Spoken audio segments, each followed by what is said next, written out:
नमस्कार। आज का हमारा पहला करंट अफेयर है 30 अप्रैल से संबंधित। देखिए आज फिर हम डेट से शुरुआत करते हैं। पहला पहला हमारे पास एक अंतरराष्ट्रीय दिवस है और दूसरा हमारे पास एक अंतरराष्ट्रीय दिवस है। अंतरराष्ट्रीय दिवस बहुत ज्यादा खास नहीं है। अंतरराष्ट्रीय दिवस है 30 अप्रैल का इंटरनेशनल जैज डे। देखिए ये पूछा नहीं जाएगा, हाँ ये जरूर पूछा जा सकता है कि ये किसकी याद में मनाया जाता है। तो ये मनाया जाता है आधुनिक बैले के जनक, जिनका नाम है जीन जॉर्जेस नोवेरे। क्वेश्चन ये बन सकता है कि आधुनिक बैले के जनक कौन है, और 4 ऑप्शन आपको मिल जाएंगे, उनमें से एक ऑप्शन ये भी आपके पास रहेगा। दूसरा हम देखते हैं जो हमारे पास सबसे महत्वपूर्ण एक राष्ट्रीय दिवस है, वो है आयुष्मान भारत दिवस। आपको पता है, मैं इसके बारे में आपको पहले भी बता चुका हूं कि सुप्रीम कोर्ट ने पहले तो सरकार को यह कहा था कि क्यों ना सारे भारतीयों को, सारे लोगों को क्या कर दिया जाए, कोरोना की जांच और इलाज क्या कर दिया जाए, फ्री कर दिया जाए। चाहे वो प्राइवेट लैब्स हो, चाहे वो सरकारी अस्पताल हो, कोई भी हो, हर जगह पर फ्री कर दिया जाए। लेकिन सरकार ने कहा कि जिनके पास संसाधन है, जो कराने में कैपेबल है अपनी जांच और इलाज, वो कराएं, क्योंकि भारत देश की जनसंख्या बहुत बड़ी है और सारे लोगों को कराना पॉसिबल भी नहीं होगा, भीड़ ज्यादा लग जाएगी। इसीलिए सरकार ने सुझाव दिया था कि जिन लोगों के पास आयुष्मान भारत का कार्ड है, जो आयुष्मान भारत के तहत रजिस्टर्ड है, लगभग 11 करोड़ के आसपास लोग रजिस्टर्ड हैं, उनको हम फ्री में इलाज और जांच देंगे। कहां पर? प्राइवेट लैब्स में भी और हॉस्पिटल्स में भी। गवर्नमेंट में तो सबके लिए फ्री है ही है, लेकिन प्राइवेट लैब्स और ये भी हॉस्पिटल्स भी क्या करते हैं, आयुष्मान कार्ड धारियों को फ्री में इलाज करते हैं। तो देखिए क्या है आखिर में आयुष्मान भारत अभियान। आयुष्मान भारत अभियान है भारत देश का एक फ्लैगशिप अभियान, जिसे कहा जाता है प्रधानमंत्री जन आरोग्य योजना। मैं फिर से रिपीट कर रहा हूं, प्रधानमंत्री जन आरोग्य योजना। अब देखिए होती क्या है ना, ये है, इसकी शुरुआत हुई थी 23 सितंबर सन 2018 को। इसकी जो रिकमेंडेशन है वो नेशनल हेल्थ पॉलिसी के अकॉर्डिंग की गई थी। इसे एक फ्लैगशिप परियोजना घोषित किया गया। क्यों किया गया? क्योंकि भारत देश क्या है, देखिए गरीब देश है, विकासशील देश है ना। इसीलिए हम क्या चाहते हैं कि जो बॉटम के जो लोग हैं, जो सबसे ज्यादा गरीब अंत्योदय, उनका क्या किया जाए भाई, विकास किया जाए। एक्चुअल में हुआ क्या था, हुआ ये था, मैं आपको बताता हूं कि भाई यूएसए में एक राष्ट्रपति थे बराक ओबामा, है ना। बराक ओबामा जब दूसरी बार चुनाव लड़ने वाले थे तो उन्होंने उसी के जस्ट पहले पॉलिसी लाई थी, हेल्थ केयर मिशन। जस्ट बिल्कुल इसी प्रकार का हेल्थ केयर प्रोग्राम था, उसी को देखकर ये प्रोग्राम बनाया गया है। बहुत फेमस पॉलिसी रही। उन्होंने पूरे के पूरे अमेरिकियों को क्या कर लिया था, हेल्थ पॉलिसी में कवर कर लिया था, और उस पॉलिसी को ओबामा केयर के नाम से भी बहुत सारे लोग बुला रहे थे। इसीलिए यहां पर भी क्या हुआ, देखिए 2019 में चुनाव था, तो जस्ट चुनाव से कुछ दिन पहले ही सितंबर में, मई में दोबारा चुनाव होकर इलेक्ट हुए प्रधानमंत्री। उसके पहले ही सितंबर में नई ये जो स्कीम, हेल्थ स्कीम, इसकी घोषणा की गई थी। इसका फायदा भारतीय जो नेक्स्ट बार जो चुने गए प्रधानमंत्री मोदी, उसने उन्हें भी मिला, ऐसा कुछ जो विश्लेषज्ञ हैं वो कहते हैं इसके विषय में। ठीक है, तो इसीलिए परियोजना लाई गई थी। मैंने अंदर की बात आपको बता दी। अब महत्वपूर्ण क्यों है? महत्वपूर्ण ये क्योंकि दुनिया की सबसे बड़ी स्टेट स्पॉन्सर्ड मतलब सरकार पूरा का पूरा पैसा वहन करती है। ये दुनिया की सबसे बड़ी परियोजना। मैं फिर से रिपीट कर रहा हूं, भारत की नहीं, दुनिया की सबसे बड़ी परियोजना। आपको पता है भारत देश में एक फैमिली में 5 लोग गिने जाते हैं, सरकार के पास डेटा वो ये कहती है। तो हमने लगभग 10 करोड़ 74 लाख के आसपास फैमिली जिसमें कवर होती है, जो बॉटम की 40% आबादी है। इसका मतलब 60 करोड़ के आसपास की आबादी इस योजना के अंतर्गत क्या है, रजिस्टर्ड है। तो ये बहुत महत्वपूर्ण है। नेक्स्ट देखिए, महत्वपूर्ण इसलिए है कि हर फैमिली को 5% है तो 5 लाख रुपए रखे गए हैं। हर फैमिली को प्रतिवर्ष 5 लाख रुपए व्यय करने का मतलब 5 लाख रुपए का हेल्थ इंश्योरेंस दिया जाएगा। इसमें किसी भी प्रकार का कोई भी रिस्ट्रिक्शंस नहीं है। आपने देखा होगा सरकारी योजनाओं में 1000 प्रकार के रिस्ट्रिक्शंस रहते हैं कि अगर आपके पास ये है तो आपको इस सुविधा का लाभ नहीं मिलेगा, अगर आपकी इनकम ज्यादा है तो आपको इस सुविधा का लाभ नहीं मिलेगा, आपकी एज कम है तो आपको लाभ नहीं मिलेगा, आपकी एज ज्यादा है तो आपको लाभ नहीं मिलेगा। बहुत सारी रिस्ट्रिक्शंस रहती है सरकार की, लेकिन इसमें किसी भी प्रकार का साइज, एज, जेंडर, किसी भी प्रकार का कोई भी रिस्ट्रिक्शंस सरकार ने शामिल नहीं किया है। तो ये था हमारे सबसे महत्वपूर्ण आज का क्या, आयुष्मान भारत अभियान। और कुछ ही दिन पहले सुप्रीम कोर्ट के आदेश के तहत ही भारत सरकार ने क्या किया था, इनको फिर से मैं बता रहा हूं, प्राइवेट लैब्स और हॉस्पिटल्स में फ्री में इलाज और जांच की सुविधा दी थी। चलिए हम चलते हैं अपने नेक्स्ट करंट अफेयर की तरफ। नेक्स्ट देखिए, एडीबी, एशियन डेवलपमेंट बैंक ने महाराष्ट्र की सरकार को फिर 346 मिलियन डॉलर, मैं फिर से रिपीट कर रहा हूं, 346 मिलियन डॉलर का ऋण दिया है या ऋण समझौते पर हस्ताक्षर किए हैं। ये किस लिए किए हैं?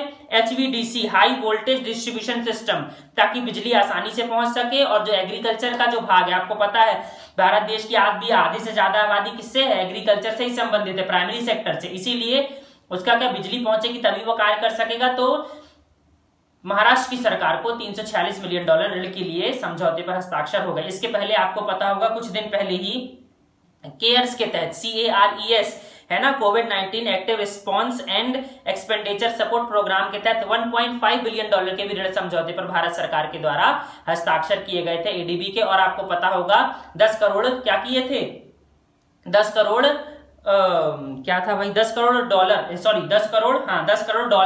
NIIF के थ्रू भी इन्वेस्टमेंट करने की बात कही थी। किसने, ADB ने। ADB की स्थापना 1966 में हुई थी। इसके जो सदस्य हैं वो 68 हैं। इसका जो हेडक्वार्टर है वो मनीला में है और जो इसके अध्यक्ष है वो मसात्सु असाकावा। ठीक है, चलिए हम चलते हैं नेक्स्ट करंट अफेयर की तरफ। नेक्स्ट देखिए, हमारे देश से, भारत देश से 2 देशों में राजपूत जो है वो नए नियुक्त किए गए हैं। सबसे पहले कतर में एक नए राजदूत नियुक्त किए गए जिनका नाम है दीपक मित्तल, चाहे तो लिख लीजिए दीपक मित्तल। और दूसरे चुने गए बहरीन में पीयूष श्रीवास्तव। ठीक है, बहरीन में कौन, पीयूष श्रीवास्तव। इसके अलावा आपको पता होगा एक घटना बार बार आ रही है कि अमेरिका का जो जहां पर राष्ट्रपति रहता, व्हाइट हाउस है ना, उनका एक ट्विटर अकाउंट है, वहां पर कह रहे हैं कि देखिए भारत देश के जो 6-7 अकाउंट थे वो उनको फॉलो कर रहे थे, जैसे कि प्रधानमंत्री का, राष्ट्रपति का, एम्बेसडर का, इसका उसका है ना। बाद में अब उन्होंने क्या कर दिया, अनफॉलो करना शुरू कर दिया है इसको। हमारे जो प्रमुख विपक्षी पार्टी है कांग्रेस, उनके जो एक प्रमुख लीडर है राहुल गांधी, उन्होंने कह दिया कि ऐसा क्यों किया जा रहा है। देखिए मैं आपको इसकी सच्चाई बताना चाहूंगा। सच्चाई ये है कि कभी भी जो यूएसए का राष्ट्रपति है अगर किसी दूसरे देश का ऑफिशियल विजिट करता है तो वो वहां के जो कुछ लोग हैं जैसे राष्ट्रपति, प्रधानमंत्री, क्योंकि उनको क्या करना पड़ता है, उनके जो ट्वीट्स हैं उनको रीट्वीट करना पड़ता है ना। और जब आप उनको फॉलो करेंगे तभी आप उसको रीट्वीट कर पाते हैं। और कुछ फोटोज चाहिए होती है, ऑफिशियली फोटोज चाहिए रहती, तो कुछ दिन के लिए उनको फॉलो करते हैं और फिर उसके बाद क्या करते हैं, अनफॉलो कर देते हैं। ठीक है, इनसे क्या रहती है, वो चाहते हैं कि हम डिग्निटी अपनी बनाकर रखें, हम किसी को फॉलो नहीं करेंगे, हम डिग्निटी बना के रखते हैं। सिर्फ वो अपने कुछ पर्सनल लोगों के, जैसे कि डोनाल्ड ट्रंप, उनकी पत्नी और कुछ जो उनके ऊपर के ऑफिसर्स हैं 2-4 लोगों को ही बस फॉलो करते हैं बस।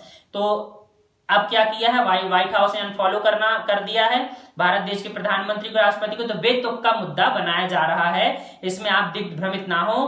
पॉलिसी मेकिंग से संबंधित, फॉरेन पॉलिसी से संबंधित ऐसी कोई बात यहाँ पर नहीं है। इंपॉर्टेंट हमारे लिए हो जाते हैं यूएसए में भारत के राजदूत जिसका नाम है तरनजीत सिंह सिंधु, और यूएसए के भारत में राजदूत जिसका नाम है कीनेथ जस्टर। फिर से मैं रिपीट कर रहा हूं, तरनजीत सिंह सिंधु और कीनेथ जस्टर बहुत महत्वपूर्ण है, क्योंकि अब ये क्या हो गया, मुद्दा थोड़ा सा उठ गया। ठीक है, चलिए आगे बढ़ते हैं। आगे देखिए, बहुत सारी नियुक्तियां हुई हैं। आपको याद होगा कुछ दिन पहले मैंने आपको बताया था भारत देश में मुख्य सतर्कता आयुक्त की नियुक्ति हुई थी जिनका नाम था संजय कोठारी, है ना। अब देखिए मुख्य सतर्कता आयुक्त, CVC, चीफ विजिलेंस कमिश्नर। अब चीफ विजिलेंस कमिश्नर का जो स्ट्रक्चर होता है वो 1+2 होता है, मतलब एक होता है हमारा मुख्य कमिश्नर और बाकी के होते हैं क्या, कमिश्नर। तो भाई एक कमिश्नर हमारे पास ऑलरेडी पहले से थे, क्या नाम था भाई, शरद कुमार। ठीक है, और ये कौन हो गए थे भाई, संजय कोठारी। ठीक है, अब एक बचा हुआ था, तो जो एक बचा हुआ था कमिश्नर, इस पर एक नए व्यक्ति की नियुक्ति हुई है जिनका नाम है सुरेश एस पटेल। मैं फिर से रिपीट कर रहा हूं, सुरेश एस नहीं है, सुरेश एन है, सुरेश एन पटेल, है ना। तो 1+2 का स्ट्रक्चर है, CVC बहुत महत्वपूर्ण हो जाता है। इनके जो प्रमुख है वो हो गए संजय कोठारी, यहाँ पर हो गए शरद कुमार, यहाँ पे हो गए सुरेश एन पटेल। ठीक है, इसकी जो स्थापना हुई थी वो बार बार पूछी जाती, किसकी रिकमेंडेशन के आधार पर हुई थी, इसकी स्थापना हुई थी के संथानम रिपोर्ट की संस्तुतियों के आधार पर। फिर से रिपीट कर रहा हूं, के संथानम समिति बनी थी, उसी की रिकमेंडेशन के आधार पर किसका CVC का गठन किया गया था। 1964 में इसका गठन किया गया था और इसे जो वैधानिक दर्जा है वो 2003 में दिया गया था। तो याद रखिएगा, इसके पहले आपको याद होगा मैंने बताया था कि जो राष्ट्रपति के हमारे मुख्य सचिव हैं वो बने थे कपिल देव त्रिपाठी। ठीक है भाई, बहुत ज्यादा महत्वपूर्ण है। चलिए अब हम चलते हैं नेक्स्ट, है ना। नेक्स्ट देखिए, PESB नियुक्तियां ही देख लेते हैं।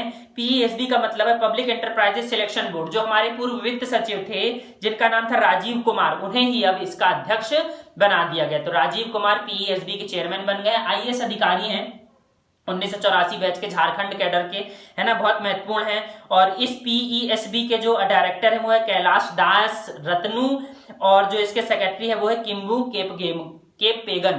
ठीक है भाई, महत्वपूर्ण है। ये क्या करता है, जो महत्वपूर्ण नियुक्तियां होती हैं सबसे टॉप मोस्ट पदों में, ए ग्रेड के पदों की, उसके लिए रिकमेंड करता है सरकार को, इसीलिए बहुत ज्यादा महत्वपूर्ण पद हो जाता है। आपको पता बहुत सारे उद्योग हैं सरकार के, बहुत सारी ऑर्गेनाइजेशंस हैं जिनको जो सलाह देने के लिए एक संगठन की आवश्यकता होती है, उसी संगठन का नाम है PESB। चलिए आगे बढ़ते हैं। आगे देखिए यूएसए में भारत के क्रिकेटर थे जे अरुण कुमार, उसको यूएसए की जो क्रिकेट टीम है उसका क्या बना दिया गया, मुख्य कोच बना दिया गया। कर्नाटका से आते हैं, महत्वपूर्ण बन जाता है। यूएसए की क्रिकेट टीम भी बार बार बढ़ने की कोशिश कर रही है, देखिए कहां तक पहुंचती है।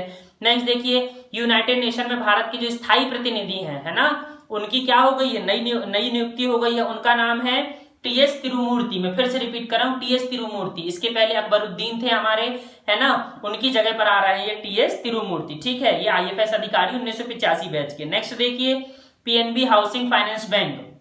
PNB हाउसिंग फाइनेंस बैंक के जो MD CEO हैं, सिर्फ 8 महीने के लिए अंतरिम तौर पर बनाए गए हैं नीरज व्यास। आपको पता है PNB की स्थापना हुई थी सन 1894 में, नई दिल्ली में इसका हेडक्वार्टर है।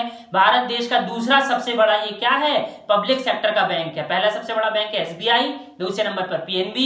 हाल फिलहाल में आपको पता होगा इसमें 2 बैंक और मर्ज हो गए थे, वो था कौन सा, ओरिएंटल इंश्योरेंस बैंक और ओरिएंटल बैंक और यूनाइटेड बैंक। ठीक है, तो 2 बैंक इसमें मर्ज हो गए थे। चलिए हम बढ़ते हैं नेक्स्ट देखिए, हुडको के जो चीफ हैं उनकी भी नियुक्ति हो गई है, वो है शिवदास मीणा। ठीक है, फिर से रिपीट कर रहा हूं, शिवदास मीणा। चलिए आगे बढ़ते हैं। आगे देखिए मध्य प्रदेश में एक नई योजना आई है जिसका नाम है जीवन अमृत योजना। जीवन अमृत योजना के तहत मध्य प्रदेश की सरकार क्या करेगी, 50-50 ग्राम के पैकेट बांटेगी 1 करोड़ लोगों को। त्रिचूर्ण का पैकेट है ना, त्रिकुट चूर्ण का पैकेट, ये भी कह सकते त्रिकुट चूर्ण। उसमें पीपल और अदरक और काली मिर्च का, ये 3 चीजों का एक मिश्रण होगा, उसको पीस के बस बना दीजिए, 50-50 ग्राम के पैकेट बनाए जाएंगे, बेच दिया जाएगा। मध्य प्रदेश के बच्चों के लिए महत्वपूर्ण बन जाता है। कौन सा मिशन है, जीवन अमृत योजना। इसके पहले आपको पता होगा एक योजना और आई थी मध्य प्रदेश सरकार की, जिसका नाम था जीवन शक्ति योजना, जिसके तहत 11 रुपए प्रति मास्क भुगतान किया जा रहा था महिलाओं को जो मास्क बना रही थी। चलिए नेक्स्ट चलते हैं। नेक्स्ट देखिए, दीपक अग्रवाल के ऊपर बैन लगा दिया गया है 2 साल का। इन्होंने क्या किया है भाई, जो 2018 में T10, आपको पता था 2020 चलता है, वैसे T10 10-10 ओवर का मैच भी चल रहा है, उसके लिए भी एक लीग की शुरुआत की गई थी। तो T10 की लीग हुई थी 2018 में, उसमें एक सिंधी फ्रेंचाइजी टीम थी, उसी के मालिकों में से एक थे दीपक अग्रवाल। कुछ इनसे पूछताछ की जा रही थी लेकिन सही जवाब नहीं दे रहे थे, तो ICC ने इनके ऊपर 2 साल का पूर्णतः बैन लगा दिया है कि किसी भी प्रकार की ये क्या करेंगे, ICC से संबंधित गतिविधियों में भाग नहीं लेंगे। ICC का जो हेडक्वार्टर है वो दुबई में है, UAE में। इसके जो अध्यक्ष हैं वो शशांक मनोहर हैं, और जो इसके CEO हैं जो बार बार पूछे जाते हैं उनका नाम है मनु साहनी। ठीक है, BCCI के अध्यक्ष सौरभ गांगुली। ठीक है, चलिए भाई आगे बढ़ते हैं। आगे देखिए, IIT दिल्ली ने क्या किया है, एक प्रकृति है ना, प्रकृति नाम का एक क्या बनाया है भाई, डैशबोर्ड बनाया है। अब इस डैशबोर्ड में क्या होगा भाई, इस डैशबोर्ड में ये होगा कि नेशनल डिजास्टर मैनेजमेंट की जो हमारी अथॉरिटी है, हमारा जो स्वास्थ्य मंत्रालय, हमारा जो WTA है, इन सब से जो आंकड़े हैं वो इसमें जारी किए जाएंगे, एक ही प्लेटफॉर्म में जारी किए जाएंगे कोरोना वायरस से संबंधित है, ताकि क्विक रिस्पॉन्स किया जा सके IIT दिल्ली के द्वारा। तो बस आपसे फुल फॉर्म नहीं पूछा जाएगा इसलिए मैं नहीं बता रहा हूँ, बस आप इतना रहिए प्रकृति। इसके अलावा आपको पता होगा IIIT Indraprastha institute of information technology Delhi के द्वारा एक ऐप लाया गया था, वॉश करो ऐप। ठीक है भाई, चलिए हम नेक्स्ट चलते हैं। नेक्स्ट देखिए, निधन हो गया है, बहुत दुखद भरी खबर है। भारत देश के मशहूर अभिनेता ऋषि कपूर है ना, जो राज कपूर के पुत्र थे, उनका निधन हो गया है। आपको पता है, यहाँ से क्वेश्चन एक तो ये बन सकता है कि वो राज कपूर के पुत्र थे, किसके पुत्र थे ये आ सकता है। उसके बाद ये आ सकता है कि उनकी पहली फिल्म कौन थी। उनकी पहली फिल्म आपको याद होगा जोकर है ना, 1970 में आई थी, जिसके लिए उन्हें राष्ट्रीय पुरस्कार दिया गया था, इसीलिए महत्वपूर्ण पहली ही फिल्म आई, उन्हें क्या मिल गया, राष्ट्रीय पुरस्कार मिल गया। उसके बाद लीड रोल में उनकी पहली फिल्म आई थी 1973 में, जिसका नाम था बॉबी। इसके लिए भी उनको फिल्म फेयर का अवार्ड मिला था। बहुत फेमस हो गए थे एकदम से आते ही साथ, एक तो कपूर खानदान से आते थे है ना। उनका निधन हो गया कुछ दिन पहले। आपको पता था जो पान सिंह तोमर के लिए फेमस थे हमारे इरफान खान, उनका भी निधन हो गया था। तो अपूर्णीय क्षति है किसके लिए, कला के क्षेत्र में भारत के लिए। अतः आपको वीडियोस पसंद है तो प्लीज लाइक करें, शेयर करें, सब्सक्राइब करें और बेल आइकन को क्लिक करें। धन्यवाद।